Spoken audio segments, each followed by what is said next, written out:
o Salmo, o Salmo 19, versículo 13, ele diz assim: guarda também o teu servo dos pecados presunçosos, que eles não dominem sobre mim.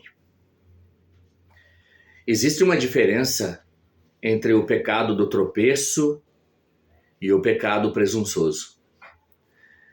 Há pecados que cometemos por fraqueza, por descuido, por não percebermos uma armadilha a tempo. É o pecado de quem tropeça.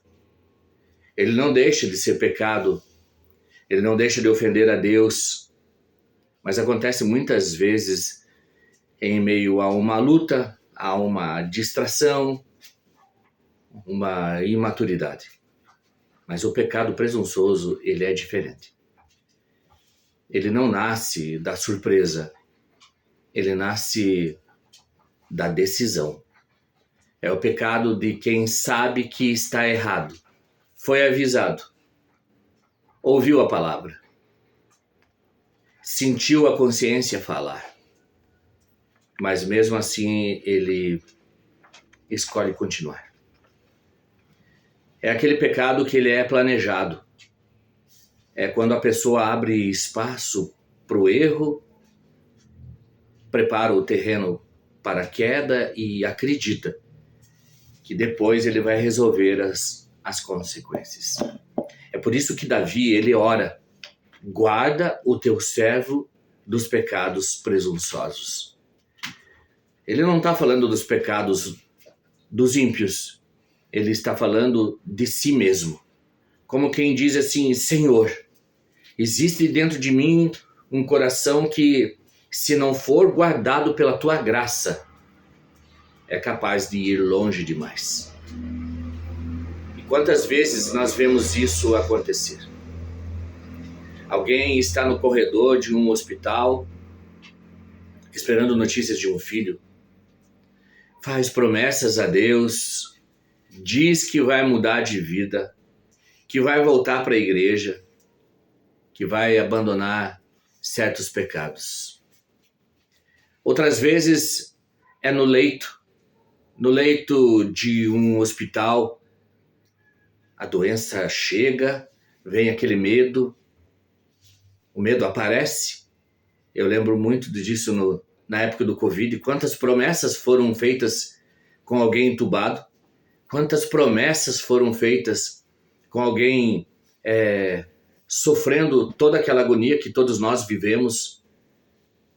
A pessoa promete buscar mais a Deus. Os cultos de oração eram cheios, eram frequentados naqueles meses, naquele tempo de pandemia. Os cultos de oração, a igreja estavam lotadas e cheios de promessas. Promessas. Às vezes é diante de um caixão. O luto bate a porta e a pessoa percebe como a vida é breve. Então promete mudar. Outras vezes é depois de um acidente. O carro capota, a morte passa perto e a pessoa sai dali dizendo: foi Deus que me livrou. Agora minha vida será diferente. Mas os dias passam, a saúde melhora, o susto diminui, o luto perde a intensidade e o acidente vira apenas uma lembrança e as promessas feitas a Deus começam a desaparecer. O problema não é apenas quebrar uma promessa. O problema é tratar os avisos de Deus como se fosse algo sem importância. Deus fala pela palavra, Deus fala pela consciência, Deus fala pelas circunstâncias, Deus fala pelos livramentos, mas o coração presunçoso responde: depois eu mudo, é só dessa vez. Haverá outra oportunidade. Eu sou muito novo, eu preciso viver a vida. Haverá outra oportunidade para se arrepender amanhã. Mas ninguém é dono do amanhã.